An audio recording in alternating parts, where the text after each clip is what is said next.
Hi friends, आज हम आपको एक हंसने वाली मछली और कश्मीर की खूबसूरत वादियों में राज करने वाली रानी का दिलचस्प किस्सा सुनाते हैं। कश्मीर की खूबसूरत घाटी में एक राजा राज करता था।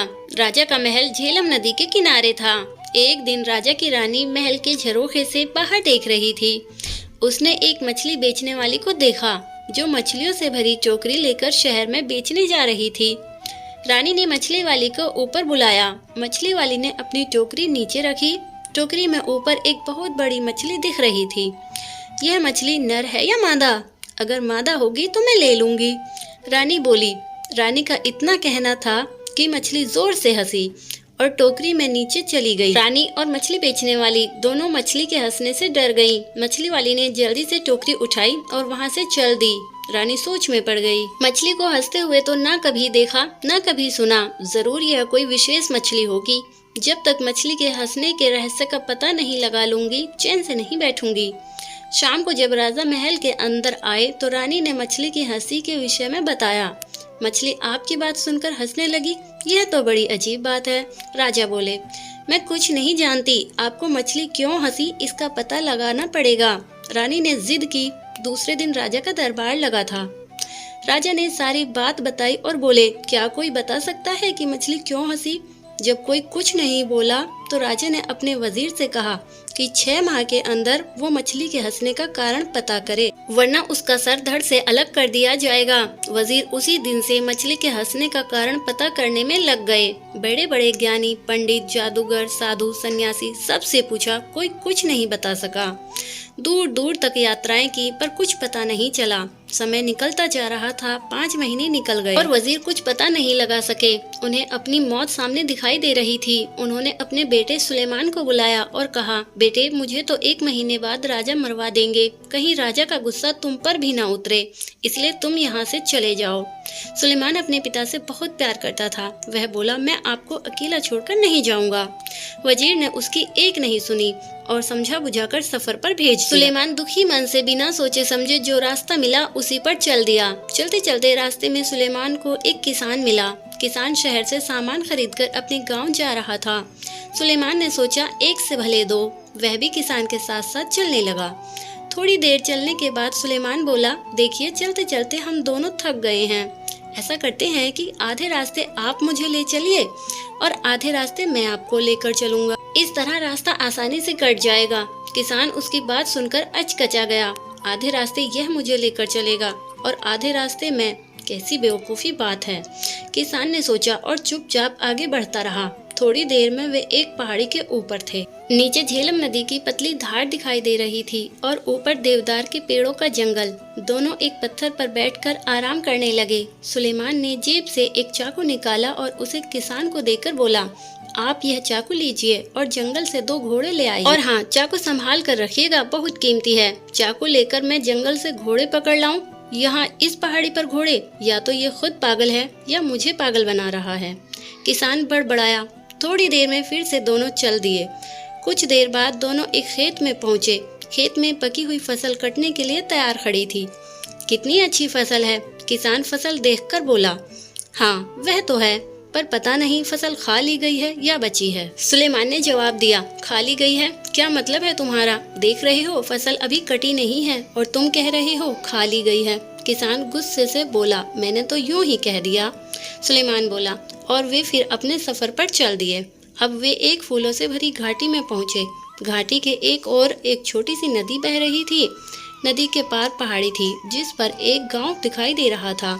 किसान ने अपने जूते उतारे, पजामा ऊपर किया और नदी पार करने लगा। नदी अधिक गहरी नहीं थी पर धार बहुत तेज थी और तलहटी में ढेर सारे छोटे बड़े पत्थर थे। नदी पार करके किसान मुड़ा तो उसने देखा कि सुलेमान जूते पहने हुए ही नदी पार कर रहा है। सचमुच ये लड़का पागल है, किसान ने सोचा। नदी पार करके दोनों पहाड़ी पर चढ़ने लगे। गांव के पास पहुंचकर किसान बोला, मेरे घर चलो, कुछ खा पी कर और कुछ आराम करके अगले सफर पर निकल जाना। मुझे बड़ी खुशी होगी आपके घर चलकर, लेकिन क्या आपके घर की छत इतनी मजबूत है कि आप मुझे अपने घर ले जा सकें? सुलेमान ने जवाब दिया। अब किसान अपने गुस्से पर काबू नहीं रख सका और बोला, मैंने तो शराफत के नाते अपने घर आने की दावत दी थी। नहीं आना तो मत आओ, पर मेरा अपमान तो मत करो। इतना कहकर किसान अपने घर की तरफ चल दिया। किसान की एक बेटी थी गुलनार, बहुत समझदार और बहुत चतुर। जब उसने अपने पिता का गुस्से से तमतमाया चेहरा देखा तो बोली, अब्बू क्या बात है, किस पर इतना नाराज हो रहे हो? अरे बेटी, एक लड़का है, रास्ते में मेरे साथ हो लिया था। रास्ते भर तो उटपटांगा बात करता रहा है। अब मैंने जब शराफत के नाते घर आने की दावत दी तो कहता है कि क्या तुम्हारे घर की छत मजबूत है? जैसे वह आएगा तो उसके ऊपर छत गिर पड़ेगी। किसान बोला। अपने पिता की बात सुनकर गुलनार हंसने लगी।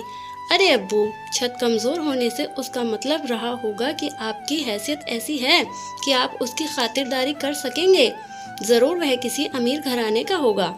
किसान ने सोचा तो उसे गुलनार की बात ठीक लगी। अच्छा बेटी, तो जरा उसकी उन बातों का भी मतलब बताओ जो वह रास्ते भर करता आया है। किसान ने रास्ते का सारा हाल उसे बताया। गुलनार थोड़ी देर सोचती रही और फिर बोली, अब्बू, वह लड़का बहुत समझदार और बुद्धिमान है। उसकी हर बात में एक मतलब छिपा है। जब उसने कहा था कि आधे रास्ते आप मुझे ले चलें और आधे रास्ते वह आपको, उसका मतलब था कि आधे रास्ते आप उसे कोई कहानी सुनाएं और आधे रास्ते वह आपको सुनाएगा। इस तरह रास्ता आराम से कट जाएगा और किसी को थकान महसूस नहीं होगी। और घोड़े? किसान बोला। घोड़ों से उसका मतलब असली घोड़ों से नहीं था। उसका मतलब था कि जंगल से लकड़ी की 2 मजबूत टहनियाँ काट कर ले आइए जो छड़ी का काम देंगी। चलते चलते थक जाने पर छड़ी का सहारा किसी घोड़े से कम नहीं होता। और फसल खा ली गई है से उसका मतलब था कि कहीं किसान ने साहूकार से कर्ज तो नहीं लिया है। अगर लिया होगा तो फसल सारी साहूकार उठा ले जाएगा। किसान को तो कुछ भी नहीं मिलेगा। चलो, तुम्हारी सब बातें ठीक हैं, पर जूते पहनकर नदी पार करना तो पागलपन ही कहा जाएगा। किसान बोला, अब्बू, मैं कई बार सोचती हूँ कि लोग जूते उतारकर नदी में क्यों जाते हैं। ऐसा करने से कोई नुकीला पत्थर उनके पैर में चुभ सकता है और वे गिर भी सकते हैं। जूते पहने रहने पर पैरों का बचाव तो होगा। अरे, यह लड़का तो सचमुच में बहुत अक्लमंद है, मैं अभी उसे लेकर आता हूँ, कहकर किसान घर से निकल गया। इधर गुलनार ने सोचा क्यों ना वह भी लड़के की परीक्षा ले। उसने एक थाली में 12 रोटियां रखी, एक कटोरा खीर का भर कर रखा और दूध से लबालब भरा हुआ एक जग रखा। थाली नौकर को देकर बोली, यह थाली सुलेमान को दे देना और कहना कि साल में 12 महीने होते हैं, पूरे चांद की रात है और सागर में पानी लबालब भरा है।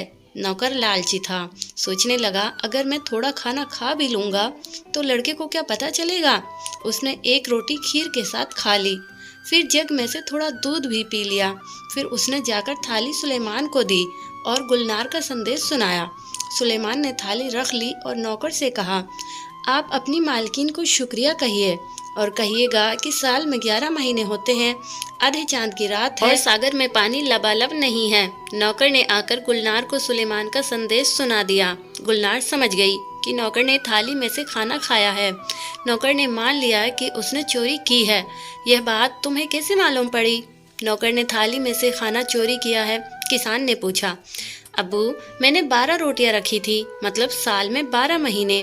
कटोरा भरकर खीर का रखा था, यानी पूरे चांद की रात, और सागर में लबालब पानी, मतलब जग दूध से भरा है। सुलेमान ने कहलाया, साल में 11 महीने हैं, मतलब 11 रोटियां, आधे चांद की रात, मतलब कटोरा आधा खाली है, और सागर में पानी कम है, मतलब जग में दूध कम है। वाह बेटी, तुम दोनों का जवाब नहीं, किसान बोला। शाम को सुलेमान आया। खाना खत्म होने के बाद गुलनार ने सबको कहवा दिया। कहवा पीते पीते सुलेमान ने अपने पिता और मछली की हंसी के बारे में बताया और बोला, अगर जल्द ही मछली की हंसी का रहस्य नहीं सुलझा तो मेरे अब्बू की जान चली जाएगी। क्या आप कुछ मदद कर सकती हैं? गुलनार चुप होकर थोड़ी देर सोचती रही। कुछ देर में उसके होठों पर मुस्कान आ गई। बोली, चलिए मैं भी आपके साथ चलती हूँ। मछली के हंसने का रहस्य मैं राजा को ही बताऊंगी। वह बोली। सुलेमान गुलनार के साथ उसी वक्त अपने शहर की तरफ चल दिया। उसके पिता चिंता के मारे खाट से लग गए थे। सुलेमान को देखकर बोले, तुम क्यों आ गए? मैंने तुम्हें आने से मना किया था ना। अब्बू, आपकी चिंता खत्म हुई। गुलनार मछली की हंसी का रहस्य समझ गई है। आप हमारे साथ फौरन राजा के पास चलिए। क्या हुआ वजीर, मछली क्यों हंसी, कुछ पता चला? राजा ने पूछा। हाँ महाराज, इसका उत्तर यह लड़की देगी, वजीर बोला। महाराज, आपके महल में एक पुरुष स्त्री के भेष में रहता है। यह बात उस मछली को पता थी, इसलिए वह हंसी थी, गुलनार ने बताया। हमारे महल में पुरुष? असंभव, राजा बोला। महाराज, अभी इसका फैसला हो जाता है, गुलनार ने जवाब दिया। अब उसने एक बड़ा सा गड्ढा खुदवाया, फिर महल की सारी दासियों को उस गड्ढे को पार करने के लिए कहा। कोई भी दासी उस गड्ढे को पार नहीं कर पाई, सिवाय उस दासी के जो असल में एक लड़का था। वह एक चोर था और राजा के महल में चोरी करने के इरादे से रह रहा था। राजा ने फौरन उसे कारागार में डलवा दिया।